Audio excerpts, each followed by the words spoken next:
आने वाले ट्रैक में एक बड़ा धमाका होने वाला है। आर्य आखिरकार नील का सच सबूतों के साथ गोपाल के सामने रख देता है।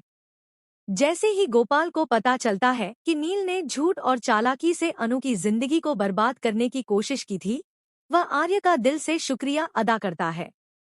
उसे यकीन नहीं होता कि जिस इंसान पर उसने भरोसा किया, वही उसकी बेटी को धोखा देने वाला था।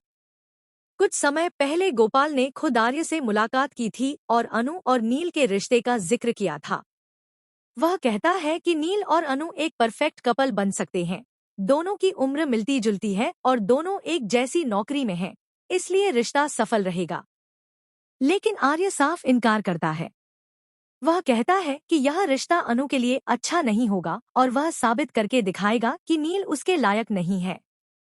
इसी बीच ऑफिस में एक दिलचस्प मोड़ आता है। अनु अपना इस्तीफा भेजती है और उसी समय मीरा के पास नील का एक लेटर मौजूद होता है।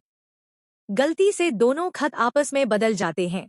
जो चिट्ठी आर्य तक पहुंचनी थी, वह नील के हाथ लगती है और नील वाली चिट्ठी आर्य तक पहुंच जाती है। यहीं से आर्य को नील की चालों का पक्का सबूत मिल जाता है और उसे साफ समझ आ जाता है कि नील जलंधर के साथ मिलकर प्लान बना रहा है। आर्य नील को एक्सपोज करने का पक्का इरादा कर लेता है। जालंधर के निर्देश पर नील छत पर अनु से मिलने जाता है। वह शादी की बात छेड़ता है और लगभग हामी भरने ही वाला होता है कि तभी वहां आर्य और जेंडे पहुंच जाते हैं। दोनों मिलकर अनु के सामने नील का सच उजागर करते हैं।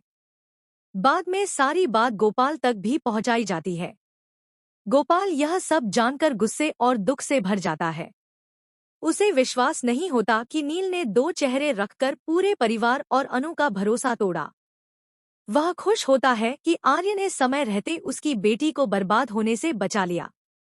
उसे लगता है कि अगर आर्य सच्चाई सामने न लाता तो अनु की जिंदगी खत्म हो सकती थी।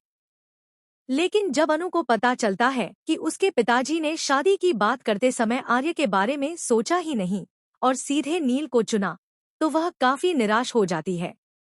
उसके मन में यह सवाल उठता है कि क्या उसके पापा को पहले आर्य के बारे में नहीं सोचना चाहिए था। यह बात उसे भीतर से चोट पहुंचाती है। अब आगे कहानी में यह देखना दिलचस्प होगा कि अनु अपने पिता से